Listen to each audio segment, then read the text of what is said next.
రవి ప్రకాష్ సిలికానాంధ్ర ఆసుపత్రి Kuchipudi super speciality వైద్య సేవలు పూర్తిగా ఉచితం. తిరుపతి జిల్లాలో చివరి నియోజకవర్గమైనటువంటి సతివేరు నియోజకవర్గానికి సంబంధించి ఇప్పటికే కూటమి అభ్యర్థి అయినటువంటి టీడీపీ తరపు నుంచి కూడా ఇటు సిట్టింగ్ ఎమ్మెల్యేగా కొనసాగుతున్నటువంటి ఆదిమూలాన్ని ప్రకటించినటువంటి పరిస్థితి తెలిసిందే. అయితే అసంతృప్తి పరులందరినీ కూడా కలుపుకొని ఆయన ఇంటింటి ప్రచారంలో భాగంగా టికెట్ కేటాయింపు జరిగిన రోజు నుంచి కూడా సతివేడు నియోజకవర్గంలో ఉండేటువంటి ప్రతి మండలంలో కూడా కలిగి తిరుగుతున్నటువంటి పరిస్థితి. ప్రస్తుతం పిచ్చాటూరు మండలంలో ఉండేటువంటి అన్ని పంచాయతీలను ఆయన తిరుగుతున్నారు. ఇటు జనసేన అదేవిధంగా బీజేపీ నాయకులను కూడా కలుపుకొని ఇంటింటికి ప్రచారం నిర్వహిస్తూనే అక్కడ ప్రజల సమస్యలు కావచ్చు, అదేవిధంగా ఎందుకు తాను వైసీపీలో నుంచి టీడీపీలోకి వచ్చినటువంటి పరిస్థితి ఏర్పడింది, అదేవిధంగా టీడీపీని ఎందుకు గెలిపించాలి అనేటువంటి వివరాలను పూర్తిగా కూడా ఓటర్లకి చెప్పేటువంటి ప్రయత్నం చేస్తున్నారు. ప్రస్తుతం మనతో పాటు సత్యవేడి సిట్టింగ్ ఎమ్మెల్యే అదేవిధంగా కూటమి నుంచి టీడీపీ తరపు నుంచి అభ్యర్థిగా ఉన్నటువంటి ఆదిమూలం ఉన్నారు. అయితే సార్ చెప్పండి, ఎలా ఉంది సిట్టింగ్ ఎమ్మెల్యేగా ఉన్నటువంటి మీరు తిరిగి టీడీపీ కూటమి అభ్యర్థిగా కూడా ప్రకటించిన రోజు నుంచి కూడా అసంతృప్తి పరులు కొంతమంది ఉన్నా కూడా వాళ్ళని కలుపుకొని ముందుకెళ్తున్నారు. ప్రతి నియోజకవర్గంలో ఉండేటువంటి అన్ని మండలాలు ఇప్పటికే తిరిగేసినట్లున్నారు. ఎలా ఉంది స్పందన కావచ్చు, అదేవిధంగా కూటమి తరపు నుంచి కూడా అభ్యర్థులు అంటే బీజేపీ నాయకులు కావచ్చు, జనసేన నాయకులు కావచ్చు, మీకు ఏ విధమైనటువంటి సపోర్ట్ని అదేవిధంగా అండదండలుగా నిలుస్తున్నారు? అందరికీ నమస్కారం. ఆర్టీ ప్రతినిధి బృందానికి, సత్యవేడికి సంబంధించి అన్ని వర్గాల వారి, కులాల వారికి, అన్ని ప్రాంతాల వారికి, Janasena, BJP, Telugu Desam, YS party నాయకులకు, కార్యకర్తలకు, అలాగనే ఈరోజు సత్యవేడికి సంబంధించి పిచ్చాటూరు మండలంలో రామగిరి తర్వాత ఈ ముడూరు పంచాయతీల్లో గ్రామానికి పోవడం జరుగుతున్నది. చాలా అద్భుతంగా ఉంది. గతముల కంటే కూడా ఎక్కువ భాగం యువకులు. గత ప్రభుత్వంలో అది ఇండ్లు కావచ్చు, డ్రైనేజ్ కావచ్చు, బ్రిడ్జెస్ కావచ్చు, కొన్ని కార్యక్రమాలు చేయనప్పటికి కూడా మన దగ్గర వాస్తవాలు చెప్పాలంటే దీన్ని కూడా కొంతమంది రెచ్చగొడుతున్నారు. ఒక శాసనసభ్యుడి నేను ఇది ఒక పనిగా పెట్టుకున్నారు. కొన్ని గ్రామాలు వెళ్ళడం, వైఎస్ఆర్ కాంగ్రెస్ పార్టీలో మనం ఏం చేశారు మనం అటువంటిది రెచ్చగొడుతున్నారు. వాస్తవంగా మన ప్రతినిధి బృందానికి విజ్ఞప్తి చేస్తున్నాను. మీకు అందరికీ తెలుసు, నేను 5 ఏళ్ళు ఎమ్మెల్యేగా శాసనసభ్యుడు ఉండేటప్పుడు ముఖ్యమంత్రి సాక్షాత్ ఎమ్మెల్యేలకు నిధి ఇలా, అది ప్రజలకు తెలియాల. మాకే కాదు, గౌరవ సర్పంచులకు, ఎంపీటీ మెంబర్లు కూడా నిధి ఇలా. ఈ భారతదేశంలో ఎప్పుడు కూడా స్థానిక సంస్థలని ఎప్పుడు కూడా నిర్వహణ చేసిన సందర్భాలు లేవు. ఏ ముఖ్యమంత్రి వచ్చినా కూడా. నేను గతంలో కూడా చెప్పాను, నేను సర్పంచ్ అని వచ్చిన వాడిని మండల పరిషత్లో ఉన్నటువంటి గ్రాంట్ కానీ 15% ఉన్నటువంటి ఎస్సీలకు చేసేది కానీ, 6% ఉన్నటువంటి ఎస్టీలకు చేసేది కానీ, 15% ఉమెన్ వెల్ఫేర్ పెట్టేది కానీ, ఇవన్నీ కూడా విభజించి ఆ రోజు అలికేట్ చేసిన సందర్భాలు ఉన్నాయి ప్రభుత్వాలు. ఏ గ్రాంట్ ఏందో ఆ గ్రాంట్ కింద ఎస్సీ గ్రామాలకు, ఎస్సీలకు, ఎస్టీలకు కానీ నీళ్లు కావాలన్నా డ్రైన్ అలా ఉన్నటువంటి సందర్భాలు మనం ప్రత్యక్ష చూసాం. అలాగనే మండల పరిషత్తులో కానీ జిల్లా పరిషత్తులో అలాగే అలికే చేశారు. కేంద్ర నిధులు కూడా అలాగే చేశారు. ఇప్పుడు ఈ నిధులన్నీ కూడా గౌరవ ముఖ్యమంత్రి గారు ఎలా చేశారో మనకి అర్థం కావడం లేదు. సర్పంచ్ దగ్గర నీళ్ళు, ఎంపీ దగ్గర నీళ్ళు, ఎవరికి శాసనసభ్యుల దగ్గర ఎలా నిధి లేదు. ప్రభుత్వ యంత్రాంగం ఆ రోజు ఏం చెప్పారంటే పెన్షన్స్ ఇవన్నీ కూడా బటన్ ఎక్కాడు, పెన్షన్ ఇవ్వమైనా పోయినాం, ఆశ ఇచ్చాడు పోయినాం. అలాగనే ఈ డాక్రా సంఘ సభ్యులకు ఏదో కొంతమంది డబ్బు వేసాడు పోయినాం. ఇలాగా ఆ పథకాలు పెట్టాడు కాబట్టి దానికి పోయినాము, మాట్లాడినే వచ్చాం. చేయుత కానీ, ఆసరా కానీ ఇవన్నీ కూడా ఈరోజు గ్రామాల్లో ఎవరైతే మనసు తిరిగారే వాళ్ళే రెచ్చగొడుతున్నారు. నేను ప్రాక్టికల్ చెప్తున్నాను, వాళ్ళపైన అసూయ కాదు. ఒక శాసనసభ్యుడిగా రియాలిటీ ఉన్నటువంటి నీతి నిజాయితీగా చెప్తున్నాను. ఎవరు అలా రెచ్చగొట్టవద్దని మనవి చేసుకుంటున్నాను. ఇప్పుడు ఎన్నికలు వచ్చింది కాబట్టి కాలువ అంటేది గ్రామ సర్పంచ్ కాలువ నిర్మాణం చేయాలి, లేదా ఆ ఎంపీటీస్ పరిధి ఉన్నవాళ్ళు, లేదు ఎంపీ చేయాలి.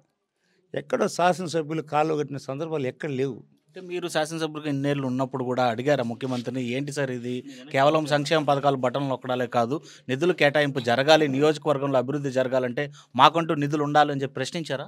మాకంటే మేమే కాదు, 150 మంది ఎమ్మెల్యేలు మేము వైఎస్ఆర్ కాంగ్రెస్ పార్టీలో. ప్రతి ఒక్కరూ ఎమ్మెల్యే దగ్గర మేము రిప్రజెంట్ చేసి అనేకమైనటువంటి ప్రాజెక్టులు కావచ్చు, అలాగనే రోడ్స్ కావచ్చు, ఆర్ఎన్బి కావచ్చు, పంచాయతీ రోడ్స్ కావచ్చు, ఇరిగేషన్ కావచ్చు, ఎన్ని చెప్పాము అన్నీ శాంక్షన్ చేస్తాడు అతను. సాయం చేసి మనకు ఒక ఆశ, ముఖ్యమంత్రి పోతానే సాయం చేశాడు మనిషి. ఆడికెళ్ళాక అంత ఫైనాన్షియల్ అట్నే నిలిచిపోతుంది. నెంబర్ ఆఫ్ టైమ్స్, 1, 2 కాదు, ఇంత ఉంటుంది నా దగ్గర ఫైలు. పోయినప్పుడు అన్న ఇంకా కాలేదంటాడు, మళ్ళీ ధనంజయుడు పిల్లమంటాడు, మళ్ళీ రావద్దు దగ్గరికి వెళ్ళాలా, రావద్దు మళ్ళీ ఇతను చెప్పాలా. ఇలా చాలా ఇబ్బంది పడ్డాం. ఇదంతా ఏంటి హైడ్రామానా? అంటే ఇచ్చామని చెప్పుకోవడానికి ఊరికే సంతకాలు పెట్టి అక్కడ ఫైనాన్స్ చూపిస్తా, సంతకాలు పెట్టిన ముఖ్యమైన సంతకాలు పెట్టిన ఉంది, ఒక్కటి కూడా కేలా. ఇలా ఇబ్బంది పడ్డాం. టెండర్ అయినటువంటి వర్క్లకు కూడా ఈ రాష్ట్రంలో ఉన్నటువంటి మంత్రి గారు తీసుకున్నారు. ఈఏపీ రోడ్స్ టెండర్ అయింది, ఎన్డీపీ రోడ్ టెండర్ అయింది, ఆర్ఎన్బి టెండర్ అయింది, పంచాయతీరాజ్లో టెండర్ అయింది, అవి కూడా చేయలేదు. ఇవన్నీ కారణం ఏమంటే ఎన్నికల దగ్గర వస్తున్నది, ఒకవేళ చేస్తే ఫండ్స్ అలికేషన్ అవుతుంది కాదు అని టెండర్దారులు కూడా టెండర్ పడి ఎత్తుకున్నా కూడా చేయలేకపోయాను. కొన్ని చేసాము, కొన్ని చేయలేకపోయినాము. నేను తీసుకుని చెందామంటే పేదవారికి సంబంధించి సీఎం రిలీఫ్ ఫండ్ కావచ్చు, అలాగనే ఈ గుంటలు పడిపోయిన వాళ్ళకి, కరెంట్లో పడిపోయిన వాళ్ళకి, న్యాచురల్ డెత్ అయిన వాళ్ళకి, యాక్సిడెంట్ అయిన వాళ్ళకి, ఇలాంటి వాళ్ళకి తీసుకుని వచ్చి నా కష్టార్జితం పోయి ఆరోగ్యశ్రీలో కూర్చొని ఆడనే సార్ ఇది రిజర్వ్ కాన్స్టిట్యున్సీ, 4 ఎస్సీలు చనిపోయినారు, పిడుగులు పడి చనిపోయినారు, టపాసులు చనిపోయినారు, ఇవ్వండి సార్ అని చెప్పి రిక్వెస్ట్ మీద తీసుకొని ఇచ్చాం. అది కూడా రిక్వెస్ట్ మీద, అంత తప్ప కొన్ని గ్రామాలు చేయలేకపోయిచ్చాం. కొంతమంది డ్రైన్ అడుగుతున్నారు, కొంతమంది బోర్ అడుగుతారు, కొంతమంది నీళ్ళు అడుగుతారు. వీలైనంత వరకు నేను జిల్లా పరిషత్గా నేను అడుగు తీసుకుని ఇచ్చాను. సీఎం ఇస్తే మాకు చేయగలుగుతాం. చేయాలనే తాపత్రయత ఉంది, కానీ అక్కడ ప్రభుత్వం నుంచి కూడా నిధుల కేటాయింపు జరగడం లేదు, దానివల్ల నేను చేయలేకపోయినా అని చెప్తున్నారు ప్రజలు. అంతే కదా, నాకే కాదు, మీరు వైఎస్ఆర్సీపీ ఎమ్మెల్యేని అడగండి. నాట్ ఓన్లీ నేను ఇప్పుడు 20 రోజులైంది ఇప్పుడు వచ్చి నాకు అనౌన్స్మెంట్ చేసి, 20 రోజుల్లో ఇప్పుడు చెప్పడం కాదు, అది ఏదో చెప్పినా అనుకుంటారు. ఇప్పుడు మీ ద్వారా తెలియజేసినా మరి ఇన్ని రోజులు ఎందుకు చెప్పలేదంటారు, కావాలని చెప్పని అంటారు. ఆ రోజు చెప్పాం, ఈ రోజు చెప్తాం. మండల పరిషత్ దేనికి పోయాం ఇప్పుడు చేయిత రాలేదో ఒక పేదోళ్ళు తీసేస్తాం, ఎంపీడీని పెట్టుకొని చేస్తా. పెన్షన్ రాలేదో పేదోడికి ఇవ్వమని చెప్తాం, ఆసరా రాలేదో చెప్పమంటాం. దీనికోసం మండల పరిషత్తులు పోయి సభ పెట్టి బట్ట నొక్కితే చేశాను. ఎవడు చేయడు ఈ రాష్ట్రంలో. అతను బట్ట నొక్కితే మరుసటి రోజే నేను కార్యక్రమం చేసినటువంటి. అయినా ఒకటి వాస్తవం చెప్పాలంటే చాలా వెనుకబడిన ప్రాంతం ఇది. ఈ ప్రాంతంలో చాలా రోడ్స్ ఉన్నాయి, ఈఏ రోడ్స్ కానీ, ఆర్ఎన్బి రోడ్ కానీ, ఇరిగేషన్ కానీ, మార్కెటింగ్ రోడ్లు ఇవన్నీ ఉంది. ఇవన్నీ చేయాలని తపంతోనే నేను మళ్ళీ రెండోసారి ఎమ్మెల్యే అడిగాను తప్ప వేరే కారణం లేదు. ఇక్కడ మైన్స్ను, గ్రావులను, లేదు ఇసుకను, మట్టిను, యాకిలిప్సెట్స్ తైలి చెట్లను నరుకొని పోవడానికి మన కాదు, అది వేరే వాళ్ళు చూస్తున్నారు. మీకు అందరికీ తెలుసు. అది నేను ఒక శాసనసభ్యుడిగా నామమాత్రంగా ఉన్నాను తప్ప న్యాయం ధర్మం గెలుస్తుందనేసి ప్రజలు సేవ చేసుకొచ్చాను. ప్రజలు చేయాలని ఆతృత ఉంది. ఏనాడు వాటి జోలికి పోనేలేదా? ఎటువంటి పరిస్థితి నేనే కాదు, నా బంధువులకు కానీ, నా మిత్రులకు కానీ, నా స్నేహితులకు కానీ ఎవరికి అటువంటి పని చేసిన మంత్రి గారు చెప్తే వాళ్ళు చేసుకుపోయినారు. మాది ఏం లేదు. అది చేసిన వాళ్ళని అడగండి, అది ఇచ్చిన వాళ్ళని అడగండి, వాళ్ళకి తెలుసు. సత్యం వెళ్ళిపోతే ఎవరెవరు చేశారు, ఏ నాయకుడు చేశాడు, ఎవరు దాంట్లో ఇన్వాల్వ్ అయినారు అనేటువంటిది స్పష్టంగా వాళ్ళు చెప్తారు. ఇప్పుడు ఎలా అంటే ఇబ్బంది పెడుతున్నారు, మండలాల్లోకి వెళ్ళి కూడా ఏదో ప్రోద్బలంగా ఇటు ఓటర్లకు ఏదో చెప్తున్నారు అంటున్నారు. ఏం చెప్తున్నారు వైసీపీ వాళ్ళు అసలు మీ గురించి? మన గురించి ఎవడు ఏమి చెప్పినా భగవంతున్నాడు. ప్రతి ఒక్కరికి నేను పదవులు ఇప్పించాను, ప్రతి ఒక్కరికి సహాయం చేశాను తప్ప ఎవరికి వేరే ఆలోచన పెట్టలేదు. నియోజకవర్గంలో ఇది ప్రశాంతమైన వాతావరణంలో పెట్టాను నేను. ఇది రిజర్వ్డ్ కాన్స్టిట్యూయెంట్ కూడా ఎక్కడ కూడా కేసులు ఉండకూడదు, ఎస్సీఎస్టీలు ఉండకూడదు అని చెప్పి, మర్డర్ కేసులు ఉండకూడదు అని చెప్పిన వాడిని నేను ప్రాక్టికల్గా కాదు. డిఏజీ నాడు టానా గారు ఉన్నారు, అడగండి. సెంధిల్ కుమార్ డిఏజీ ఉన్నారు, అడగండి. ఎస్పీలు అడగండి.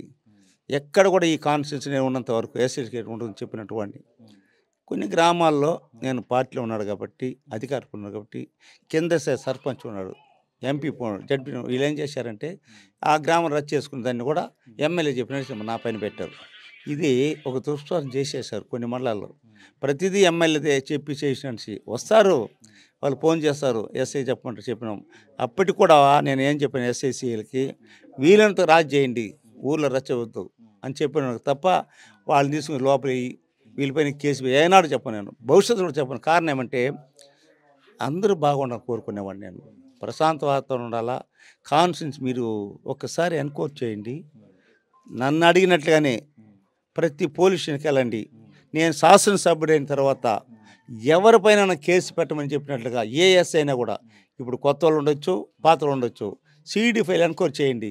ఎక్కడైనా కూడా పక్క రాష్ట్రం ఈ ఆంధ్ర రాష్ట్రంలోనే పక్క మీరు ఎలా చేస్తాం ఒకసారి చూడండి. వైఎస్ఆర్ పార్టీ వాళ్ళు టీడీపీ వాళ్ళపైన అనేకమైన కేసులు పెట్టారు. అది ప్రెస్లో వచ్చింది, మీరు చూసి ఉంటారు. అలా చేసిన వాడిని మాత్రం నేను కాను, భవిష్యత్తులో కూడా చేయను. కారణం ఏమంటే మనందరం కూడా కలిసిమెలిసి ఉండాలా, ఈ ప్రాంత అభివృద్ధికి చేయాలని వచ్చాను తప్ప ఇదేదో భూమి ఉంది, గ్రానైట్ ఉంది, ఇసుక ఉంది, గ్రావెల్ ఉంది, మట్టి ఉంది, అలాగనే ఇతరత్వమైనటువంటి మా డీకేటీ భూములు ఉన్నాయి వేలాది, ఇలా వేసుకుంటారు. మీరు అది కూడా అడగండి. 7 మంది అమ్మాలను పెట్టుకోండి. శాసనసభ్యుడు అయిన తర్వాత నేను కానీ నా కుటుంబ సభ్యులు కానీ నమ్మితులు కానీ ఎక్కడైనా ఒక సెంటు ప్రభుత్వం తరఫున ఇళ్ళకి ఇమ్మన్నాం. కొన్ని ప్రాంతాల్లో ఇంక్లూడింగ్ పాత్రిక వాళ్ళు కూడా ఇమ్మన్నా. ఈరోజు బియ్యాన్ని కంటిలో కావచ్చు, అలాగనే కేపులు కావచ్చు, మాకు ఇళ్ళ భాగాలు కొంచెం అన్యాయం జరిగిందంటే వాళ్ళకి ఇమ్మన్నాం. లోకల్ నాయకులు కొంతమంది ఇబ్బంది పెట్టారు అంత తప్ప ప్రతి ఒక్కరు కూడా పాత్రిక సోదరులకు అంతా ఇమ్మని. ఎందుకంటే మన వాయిసు మనం చేసే పని అన్నీ కూడా 10 మందికి తెలియజేసేది electronic media, print media and పత్రికలు. ప్రజలకి, ప్రభుత్వానికి, ప్రజాప్రతినిధులకి పత్రికలు అటువంటిది చాలా ఇంపార్టెంటు. మనమే తప్పు చేసినా కూడా కొన్ని సమయం తెలుసుకుంటాము, తెచ్చుకొని రెట్టిపోవడానికి. అలాగని ఎక్కడైనా తప్పు జరిగిందనుకో ఫస్ట్ మనకి ఇన్ఫర్మేషన్ ఇస్తారు, మనం వెంబడి వెళ్ళి వాళ్ళని కాపాడడానికి. అందుకే పత్రికలు ప్రజాస్వామ్యంలో, పత్రికలు ప్రభుత్వ అధికారులకి, పత్రికలు ప్రజాస్వామ్యం ఉన్నటువంటి ఈ ఎమ్మెల్యేలు, ఎంపీలకు, ఎంపీటీసీలకు వీళ్ళందరికీ కూడా ఓరాదు లాంటి వాళ్ళు.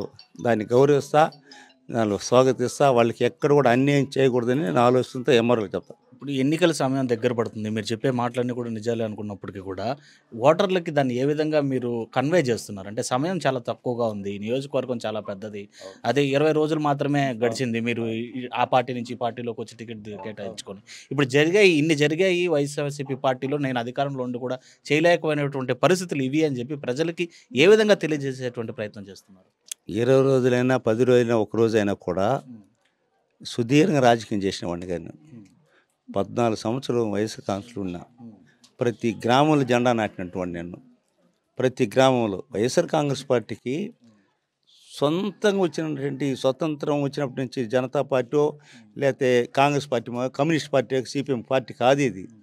2011లో వచ్చిన పార్టీ.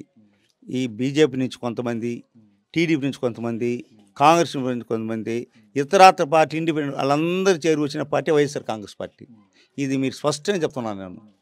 కొత్తగా ఎక్కడో భారతదేశంలో పుట్టి వచ్చిన పార్టీ కాదు ఇది. ఇలా అలా అలిగిన వాళ్ళంతా వచ్చిన పార్టీ ఇది. ఏదో ముఖ్యమంత్రి చేస్తారని ఆశతో 2019లో పట్టం కట్టారు.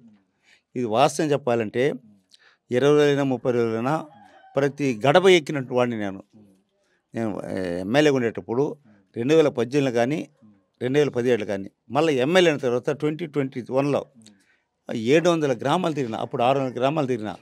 270 బూతులు తెలిసిన వాడిని, ఏ బూత్ ఎక్కడో తెలిసిన వాడిని, ఏ ఎంపీటీస్ పరిధి ఎక్కడో తెలిసిన వాడిని. 183 పంచాయతీలు, 90 ఎంపీటీస్ పరిధులు, 7 మంది ఎంపీపీలు, జడ్పీటీలు, సింగిల్ విండోలు, ఇన్ని చేసిన వాడిని. ఎక్కడ ఏ గ్రామం, నేనేమో కొత్తగా వచ్చిన వాడిని కాదు. ఇది రాజకీయం కూడా కొత్త కాదు. నేను వీళ్ళంతా రాజకీయాలు 50 ఏళ్ళు నా రాజకీయ చరిత్ర. కింద స్థాయి నుంచి వచ్చిన వాడిని, సబ్జెక్ట్ తెలిసిన వాడిని, అన్ని రకాల 22 శాఖలు తెలిసిన వాడిని.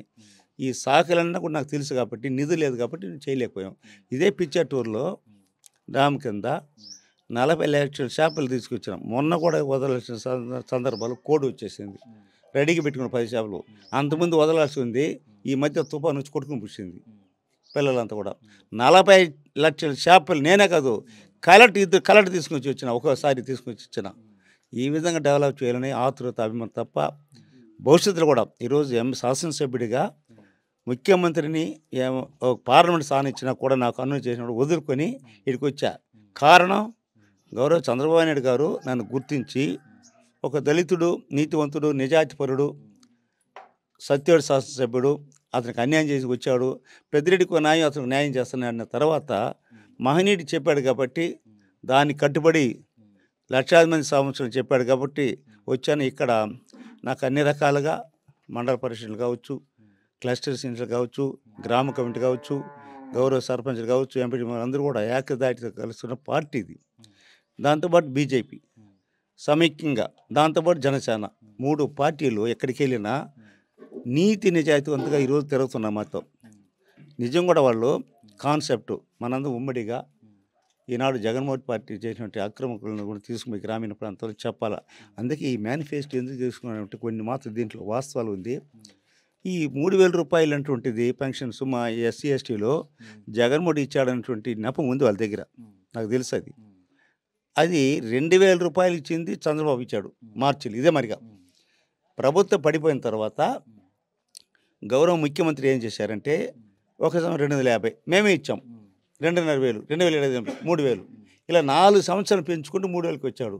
దీన్ని ముఖ్యం మా నారా చంద్రబాబు నాయుడు గారు ఈరోజు 50 సంవత్సరాల బీసీలకి 4,000 ఇచ్చే కార్యక్రమం తీసుకొస్తున్నాడు. అలాగనే వయోవృద్ధులకు 4,000 ఇస్తున్నాడు. వికలాంగులకు కూడా మొన్న ప్రకటించి 6,000. ముఖ్యంగా ఇసుక ఇక్కడ మా సత్యం బంగారు లాంటి ఇసుక ₹1,00,00,000 దోసుకుని పూశారు. ఆ ఇసుక అనేటువంటిది నేను అనేక సందర్భాలు చెప్పాను. ఇప్పుడు రానున్న రోజుల్లో తెలుగుదేశం పార్టీ అధికారికి వచ్చిన వెంటనే ఉచితమైన ఇసుక అని చెప్పి పెద్ద అని చెప్పేవాడు. ఈ ఉచితమైనటువంటిది ఇప్పుడు 2014 తర్వాత ఈరోజు గ్రామీణ ప్రాంతం అంతా కూడా ఆ రోజు బండ్లతోనో ట్రాక్టర్లతోనో తీసుకుని ఇసుక ఇళ్ళు కట్టుకున్నారు. ఆ పాలసీ మళ్ళా నారా చంద్రబాబు నాయుడు గారు ప్రభుత్వ పరంగా వచ్చిన వెంటనే మన ప్రభుత్వం వచ్చిన తర్వాత వీళ్ళందరూ కూడా రైతులు కావచ్చు, ఎవరికైనా ప్రభుత్వ భవనాలకు కావచ్చు, దేనికైనా కూడా ఉచితమైన ఇసుక ఇస్తానని చెప్పి వారు ప్రకటించారు. అలాగనే రైతులకు సంబంధించి, విద్యార్థులకు సంబంధించి, ఉద్యోగుల విషయంలో ప్రధానమైన అంశం మహిళలకు కూడా బస్సులో తిరగడానికి ఉచితమైన కల్పించినటువంటి 6 పాయింట్స్ చాలా అద్భుతంగా ఉంది ఇందులో. ఇది కూడా ప్రజలకు మా తెలుగుదేశం నాయకులు కావచ్చు, జనసేన కావచ్చు, బీజేపీ స్పష్టంగా ప్రజల్లో తీసుకొని వెళ్ళాలి. దీన్ని ఇది చేరవేయాల. మా వాళ్ళకి రిక్వెస్ట్ చేసేది ఏమంటే మనం తిరగడం కంటే కూడా ఆ గ్రామంలో ఉన్నటువంటి నాయకులు సమిష్టిగా ఉన్న కొద్ది సమయంలో వారి పంచాయతీలో స్పష్టంగా ఓటర్ చెప్పి తిప్పగలిగితే తప్పకుండా ఈ రాష్ట్ర భవిష్యత్తు మారుతున్నది. అందరి భవిష్యత్తు కారణం ఏమంటే ఈరోజు పవన్ కళ్యాణ్ కానీ, మోడీ కానీ, అలాగనే చంద్రబాబు నాయుడు కానీ, లోకేష్ బాబు కానీ వారి శక్తి మేర కష్టపడుతున్నారు. మార్పు రావాలా, ప్రజల యొక్క కష్టాలు తెలుసుకోవాలా, ప్రజా సంక్షేమం ఆగిపోయింది, ప్రజల యొక్క అందరూ సుఖం సంతోషం ఉండాలంటే ఈ రాష్ట్రం మారాలా, ఈ ప్రభుత్వం పోవాలని చెప్పి ఒక గట్టి ప్రయత్నం ఉండరు. దాని తగ్గట్టుగానే డైలీ మీరు చూస్తుంటారు. నేను ఎక్కడికి వెళ్ళినా చాలా అద్భుతంగా విద్యార్థులు వస్తున్నారు, యువకులు వస్తున్నారు. వారి పట్టుదల ఇది. అంటే రానున్న రోజుల్లో వారి తల్లిదండ్రులని ఆ కుటుంబాలు మార్చగలిగితే 2% చేంజ్ అయితే చాలు, ఆటోమేటిక్గా వచ్చేస్తారు. కాబట్టి ఈరోజు 2,12,000, 11,000 ఉంది మాకు ఓటర్స్.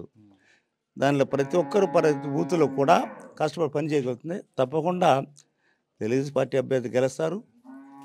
రాష్ట్రంలో ముఖ్యమంత్రి చంద్రబాబు అవుతారు, కేంద్ర మోడీ గారు అవుతారనేది ప్రజలు ఇప్పటికీ వెళ్ళిపోయింది. మీ ఇంటెలిజెన్స్ రిపోర్ట్లు చూడండి, వెళ్ళిపోయింది. ఒక వాయిస్ వెళ్ళిపోయింది.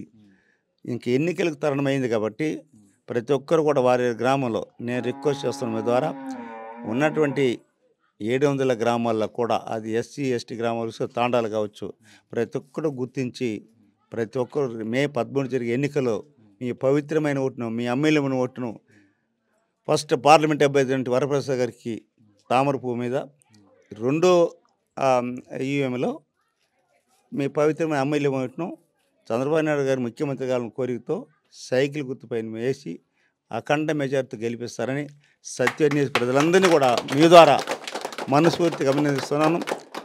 ఈరోజు వైఎస్ఆర్ కాంగ్రెస్ పార్టీని శాసనసభ్యుడు ఉండొచ్చు, కానీ అక్కడ అవమానం చేశారు.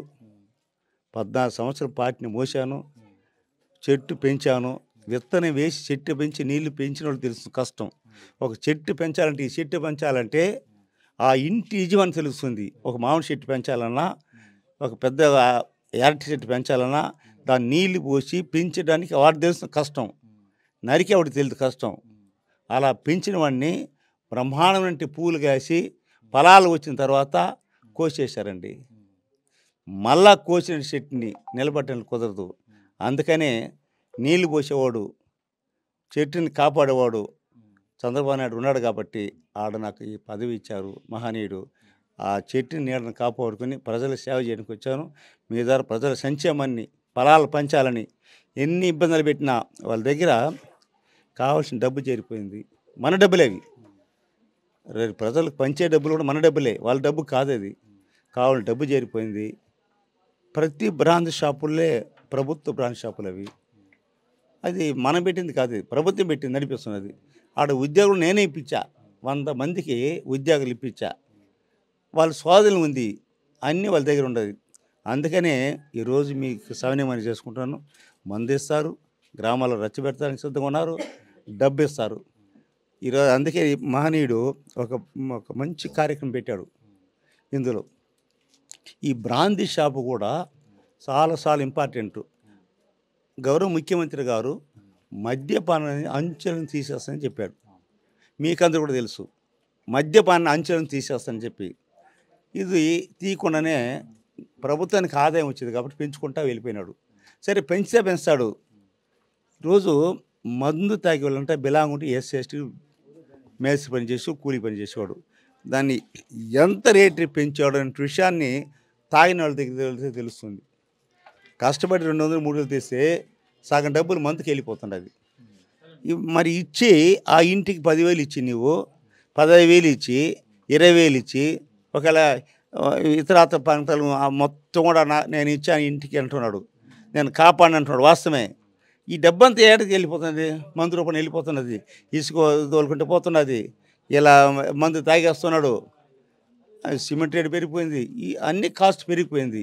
కాబట్టి ఇవన్నీ కూడా ప్రజలు గుర్తించి తాగేవాడు కూడా కొన్ని సందర్భాల్లో అక్క చెల్లెములు ఎక్కువ తాగడం వల్ల ఇబ్బంది. మనమే చెప్పాము ఆ రోజుల్లో, అంచెలంచెలకు తీసేస్తాను, కడపట్టిగా పెద్ద సిటీల్లో స్టార్ హోటల్ పెడతానని చెప్పాడు. మరి ఉందా ఇప్పుడు? 5 ఏళ్ళు అయిపోయింది కదా, ఏమాత్రం తీయలేదు బ్రాంచ్ షాపులో. తీయకపోతే పోతారు, రేటు పెంచారు లేదా? ఇవన్నీ కూడా ప్రజలకి చెప్పాల్సిన బాధ్యత. ఈ సమయం ఆసన్నమైంది. చాలా ఎన్నిక, ఈ ఎన్నిక చాలా గొప్ప ఎన్నిక ఇది. ఈ ఎన్నికల్లో ప్రతి ఒక్కరు కూడా కష్టపడాలా, సైనికులు కష్టపడాలా. మళ్ళా చంద్రబాబు నాయుడు ముఖ్యమంత్రి కావడానికి ప్రతి ఒక్కరు నడుంబిస్తారని మీ ద్వారా సవినయం మనం చేసుకుంటూ ప్రతి ఒక్కరిని అభ్యర్థిస్తున్నాను. చిన్న పొరపాట్లు ఉన్నా కూడా నేను రిక్వెస్ట్ చేస్తున్నాను. నా వల్ల శాసనం ఉండినప్పుడు గ్రామ స్థాయిలో సర్పంచ్ కొన్నాడు, ఎంపీ మెంబర్ కొన్నాడు, వైఎస్ఎస్సీపీ ఎంపీ కొన్నాడు, జడ్పీ మెంబర్ ఉన్నాడు. ఏదైనా చిన్న పొరపాటు నవలు జరిగినా పోలీస్ స్టేషన్లో ఆ బుర్రను తొలగించుకోమంటుంటా. చిన్న పొరపాటు జరిగి ఉన్నా కూడా దాన్ని తొలగించుకోండి, మళ్ళీ మన ప్రభుత్వం వస్తుంది, మన చేతికి అధికారం వస్తుంది. రేషన్ షాప్ తీసేశారు, కొన్ని ప్రాంతాల్లో ఇండ్ల జాగాలకు ఇబ్బంది పెట్టారు, కొన్ని ప్రాంతం వల్ల కొన్ని రకాలు జరిగింది. అది ఏమైందంటే ఒక శాసనసభ్యుడు కాబట్టి నా పైన తోసేశారు.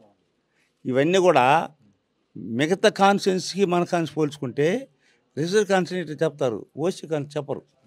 ఓసీ కాన్స్టిట్యూన్సీ పోయి ఆ రెడ్డి దగ్గర నాయుడు దగ్గర పోయి మాకు అన్యాయం చేసి అడగరు, సార్ మంచిది సార్ అంటారు. ఈ రిజర్వ్ కాన్స్టిట్యూన్సీ కాబట్టి మనం అడగతారు. వాళ్ళకి జవాబు బాధ్యత మన పైన ఉంది. ఒకవేళ మనం తప్పు చేసినా తప్పు చేయకపోయినా ఫోన్ చేసి చెప్పినా కూడా తప్పేది. దాన్ని సవరణ చేసుకుంటా న్యాయం చేస్తానని చెప్పి ఒక స్థానికుడిగా ఈరోజు పెద్దిరెడ్డి అన్న వ్యక్తి ఇక్కడ ఈ నియోజకవర్గంలో, ఈ దళిత నియోజకవర్గంలో, 7 మండలం నియోజకవర్గంలో ఒక సుదీర్ఘ రాజకీయమైనటువంటి చంద్రబాబు నాయుడు నీతివంతుడు అని చెప్తుంటే ఇతను ఒక నీతివంతుని నిజాన్ని ఒక శాసనసభ్యుడిని నాకు తరిమేసి వేరే తీసిపెట్టారు. నీ తీసుకొచ్చి పెట్టిన మనిషి ఏ ఊరు, ఎక్కడ పుట్టాడు? నాలాగా నా సొంత ఊర్లో పోయి నేను లేదు మా కుటుంబ సభ్యులు సొంత ఏటు వేసుకోగలుగుతాం, నీవు అలాగే వేసుకోగలుగుతావా నువ్వు? అంటే స్వతంత్రం వచ్చి 70 సంవత్సరాలు అయినప్పటికీ కూడా నీ పెత్తనం ఏమిటో రిజర్వ్ కాన్స్టిట్యున్సీలో 7 కూడా ఒక తీసుకొచ్చి మీకెలా మీ తమ్ముడిని నీ కొడుకుని ఎలా పెట్టుకుంటున్నావో నీకు ఎవడికి ఏదో అనుకూలంగా ఉంటే వాళ్ళు పెట్టుకుంటారు. అలాగనే ఈ సత్యవేడు ప్రాంతానికి కూడా ఒక బొమ్మను తీసుకుని పెట్టేసి ఇతనికి ఓటి అంటున్నాడు. ఇక్కడ ప్రజలంతా కూడా విజ్ఞప్తి చేస్తున్నాం. నేను స్థానికుడు, నిరంతరం అందుబాటులో ఉండేవాడిని, ఏ కష్టం వచ్చినా ఇబ్బంది వచ్చినా ఫోన్ చేస్తే పలికేవాడిని, ప్రజలకు సేవ చేయడానికి వచ్చా. వాళ్ళని కూడా ఆలోచించమంటా. నా దగ్గర పని చేసుకున్నాను. నేను పోయినటువంటి పెళ్ళిళ్ళు, నేను పోయిన సావులు, నేను పోయిన కర్మంతరాలు, నేను పోయిన గృహప్రవేశాలు, నేను పోయినటువంటి యాక్సిడెంట్ కేసులు, ఇవన్నీ అభిమానంతో వేస్తే 1,00,000 పై ఓట్లు రావాలి నాకు. ఈ అభిమానం వాళ్ళు చూసుకోవాలా. మన ఇంటికి అన్నం వచ్చాడబ్బా అనేటువంటి ఫోటోలు పెట్టుకున్నారే, మంచికి చెడిపోయి వాళ్ళు ఆదరించానే, సహకారం చేశానే, సహాయం చేశానే, వాళ్ళందరూ కూడా సహాయం చేయగలిగితే నాకు ఒక మంచిగా ప్రేమతో అభిమానంతో తప్పకుండా విజయం సాధిస్తాను. ఈ ప్రాంత వాసులకి న్యాయం చేయాలని ఎక్కడైతే నిలిచిపోయిందో నేను ఎందుకు కోరుతున్నానంటే, ఈనాడు తమిళనాడుకు మన బండ్లు పోకుండా బైపాస్ 20 కోట్లు శాంక్షన్ చేసుకొచ్చా. సురుట్టుపల్లి నుంచి దాసుకుపానికి ల్యాండ్ ఎగ్జిబిషన్ నిలిచిపోయింది 20 కోట్లు. అలానే చేయాల. సీకేబుడ్డి బ్రిడ్జ్ ఒకటి నిలిచిపోయింది, పాలమూరు బ్రిడ్జ్ ఒకటి నిలిచిపోయింది, అరుదూరు గారు ఒక బ్రిడ్జ్ నిలిచిపోయింది. ఏ ప్రాంతంలో బ్రిడ్జ్ ఉంది, ఏ ప్రాంతంలో కాజువే కట్టాలా సబ్జెక్ట్ తెలుసుకోండి. అన్ని ఫైల్ నా దగ్గర ఉంది. ఇవన్నీ చేయడానికే మరలా శాసనసభ్యులు ఎన్ని కావాలని వచ్చాను తప్ప ఏదో శాసనసభ అయినామా విలాసవంతం చేసుకొని హైదరాబాద్లో విజయవాడలో కూర్చొని పండుకొని నిద్రపోతాము, ప్రజలతో 5 సంవత్సరాలు ఒకసారి పోతాం అనుకుంటే వాడిని కాదు. ప్రతి గడపడి తిరిగిన వాటిని నేను మమ్మల్ని అందరూ కూడా ఈనాడు తెలుగుదేశం పార్టీ వాళ్ళకి నేను గతంలో 10 సంవత్సరాలు ఉన్నా. చంగారెడ్డి మంత్రిగా ఉన్నాడు. మేము ఒకసారి మా మిత్రులంతా ఉండదు. చంగారెడ్డిని మండల పరిషత్ పెట్టకుండా అటాక్ చేసినవాడు, మంత్రిగా అటాక్ చేసిన వాడిని. మంత్రిగా వస్తే ఆడ చిలాపలేకుండా ఎత్తుకొని పోయిన వాళ్ళు ఎక్కడ ఉన్నారు, మా ఎంపీలు ఎక్కడనే ఉంటారు. సాక్షాత్ అందరికీ తెలుసు, అది ముదుగు అడవులంతా కూడా ఉండరు. కారణం ఏమంటే ప్రజలకు సంబంధించి చేయండి అని చెప్పాను తప్ప మా గురువే అతను 20 సంవత్సరాలు ఉన్నాం. 10 సంవత్సరాలు అనేకమైన కేసులు కూడా పెట్టాడు నా పైన. అప్పుడు మేము ఎక్కడ కూడా కార్యక్రమం కాపాడుకొని వదులుకోలేదు. అలాగని ఈరోజు నేనే కొత్తగా వచ్చినాను కాదు పార్టీకి, రాజకీయానికి. ఇందిరాగాంధీ పార్టీలో గవర్నమెంట్ ఆ రోజు ప్రభుత్వం, కేంద్ర ప్రభుత్వం ఈ మాల మాదిగ ఎరుకుల యానాది బీసీలకంత మహాతల్లి చేసింది కాబట్టి ఆ పార్టీకి మేము వెళ్ళాము 1975-76లో వెంగళరావు ముఖ్యమంత్రి ఉండేటప్పుడు. తర్వాత రెడ్డి కాంగ్రెస్ వచ్చింది, ఇందిరా కాంగ్రెస్. కారణం ఏమంటే మహాతల్లి ఈరోజు 1.5 సెంట్ ఇస్తున్నాము హౌస్ సైడ్స్, జగన్మోహన్ 1.5 సెంట్ ఇస్తున్నాడు, మీకు కూడా పాత్రిక సోదరులు కూడా. కానీ ఇందిరాగాంధీ ఎంత ఇచ్చిందండి? 5 సెంట్లు ఇచ్చింది. ల్యాండ్ చేసి 5 సెంట్లు ఇల్లు, రోడ్డు. ఈనాడు బ్యాంకులు పోతున్నామే, ఆ రోజు డిపాజిటర్లు మాత్రమే బ్యాంకులు వెళ్తున్నారు. ఈరోజు ఎస్సీ ఎస్టీ బీసీ మైనర్లంతా బ్యాంకులు పోతున్నామంటే మా తల్లి వలన. అది కూడా నిజం చెప్పాలా. దానికి కావాల్సలే మేము ఆనాడు పోయాం. ఈరోజు 10 సంవత్సరాలు టీడీపీ ఉన్నా 2009 నాకు టికెట్ అనేది చేశాడు ఇదే సత్యాడికి. ఆమెకు వచ్చిన తర్వాత హేమలతకు ఆమె గెలిచింది. ఆ రోజు నేనేం ఫీల్ కాలేదు. మరలా ఈరోజు సాక్షాత్తు చంద్రబాబు నాయుడు గారు నాకు గౌరవం ఇచ్చి ఈ ప్రాంతాన్ని రప్పించి ఎన్నో చేశారు నా పైన. ఇప్పుడు కూడా కుట్ర చేశారు. అంటే ఆ కుట్రలో వైఎస్ఆర్ కాంగ్రెస్ పార్టీ ఉంది, నాకు తెలుసు. అది ఈ కుట్రలో మనకు సీట్ రాకుండా చేయాలంటే ఆతురతో ఈ రోజు కూడా వాళ్ళ కుట్ర ఉంది. ప్రెస్ మీట్లు పెట్టారు. నేను ఏం తప్పు చేయలేదు. ఎందుకు కౌంటర్ చేయలేదంటే ఎలాంటి చిన్న తప్పు చేయలేదు. ఇచ్చుకొని పోని నా దగ్గర నిన్నటి వరకు అన్నాన్ని పిలిచిన వాళ్ళు ఈరోజు నాకు విరోధంగా అయినారు. వాళ్ళు నిన్న భోజనం పెట్టారు, నీళ్ళు ఇచ్చారు, ఈ విధంగానే నాకు సహకరించారు. అయినా వాళ్ళ దగ్గర ఎందుకు ఇవ్వలేదు? నేను సంస్కరణ మనిషి, నీతి నిజత ఉండేది కాబట్టి వాళ్ళ పని ఇలా. వాళ్ళు కూడా నీతి నిజత కావాలని మీ దగ్గర తెలియజేసుకుంటున్నాను. ఒకటే టార్గెట్, చంద్రబాబు ముఖ్యమంత్రి కావాలా. ఈ రాష్ట్ర ఉన్నటువంటి మంత్రి ఎవరైతే మైనింగ్, ఈసిగా, చెట్టుకు పుట్టకి మంత్రిగా ఉన్నాడో అతని గుణపాటు చెప్పాలంటే ప్రజలు మంచి తీర్పు వేయాలని, ధర్మం గెలవాలని, న్యాయం గెలవాలని మీ దర్శనాన్ని మనం చేస్తున్నాం. సో అది మొత్తం మీద సతివేడ్ నియోజకవర్గంలో ఉండేటువంటి 700 గ్రామాల అభివృద్ధి కావచ్చు, ఇల్లు కూడా గడప గడపకి తిరిగినటువంటి ఒక వ్యక్తిగా, ప్రజా సమస్యలు తెలిసినటువంటి వ్యక్తిగా, ఇక్కడ అభివృద్ధి పనులు సగంలో నిలిచిపోయినటువంటి వ్యక్తిగా, దాని నిధులు అడిగినటువంటి ముఖ్యమంత్రి సంతకాలు పరిమితం చేస్తూ నిధులు కేటాయింపు చేయకుండా తన ఒక ఎస్సీ ఎమ్మెల్యేగా ఉన్నప్పటికీ కూడా తనపైన పెత్తనం సాగించినటువంటి మంత్రి పెద్దిరెడ్డి దాష్టికాలను అందరినీ కూడా ప్రజలందరూ కూడా గమనించాలి. సమయం తక్కువ ఉన్నా కూడా తన వాయిస్ ప్రజల్లోకి తీసుకెళ్లేటువంటి మీడియా ద్వారా ప్రజలకు జరిగినటువంటి నిజాల్ని తెలియజెప్పేటువంటి ప్రయత్నం చేస్తాను. ఖచ్చితంగా జనసేన, బీజేపీ యొక్క కూటమి సభ్యుల యొక్క మద్దతుతో పూర్తి స్థాయిలో సతివేడు నియోజకవర్గంలో ఏదైతే అభివృద్ధి కుంటన పడిందో దాన్ని తిరిగి తాను అధికారంలోకి వచ్చిన తర్వాత, అంటే తన గెలుపుతో పాటు చంద్రబాబు ముఖ్యమంత్రి అయిన తర్వాత తిరిగి అభివృద్ధి పదంలో పరిగెత్తించేటువంటి ప్రయత్నం అయితే ఖచ్చితంగా చేస్తాను. ప్రజలందరూ కూడా అదేవిధంగా ఇటు వైఎస్ఆర్సీపీ పార్టీలో కావచ్చు, తాను ఏదైనా చిన్న పొరపాట్లు తెలుసో తెలియజేసినటువంటి పొరపాట్లు కనుకుంటే ఆ నాయకులు కూడా తిరిగి తన వద్దకు వస్తే తిరిగి అధికారంలోకి వచ్చాక తగినటువంటి న్యాయం చేసేటువంటి పరిస్థితిని నేను ముందుకు వెళ్తాను. స్థానికుడిగా తాను చేసేటువంటి అభివృద్ధి ప్రజలకందరికీ తెలుసు. స్థానికేతరుడుగా ఒక బొమ్మను తీసుకొని వచ్చి ఒక మంత్రి పెద్దిరెడ్డి ఇక్కడ పరిచయం చేస్తే ప్రజలు నమ్మేటువంటి పరిస్థితులు లేదు. ఖచ్చితంగా సత్యవేడు నియోజకవర్గంలో గెలుపు ఖాయం తనదే. అదేవిధంగా రాష్ట్రంలో అధికారంలోకి రాబోయేది టీడీపీ కూటమి అని కూడా చాలా ధీమాగా చెప్తున్నారు సత్యవేడికి సంబంధించినటువంటి టీడీపీ కూటమి అభ్యర్థి సిట్టింగ్ ఎమ్మెల్యే అయినటువంటి ఆదిమూలం. వీడియో జర్నలిస్ట్ శైలతో Lokesh reporting for RTV Satyavedu నియోజకవర్గం. మరిన్ని వీడియోస్ కోసం ఛానల్ ని సబ్స్క్రైబ్ చేయండి. లేటెస్ట్ అప్డేట్స్ కోసం వాట్సాప్ ఛానల్ ని ఫాలో చేయండి. అండ్ లింక్ డిస్క్రిప్షన్ లో ఉంది.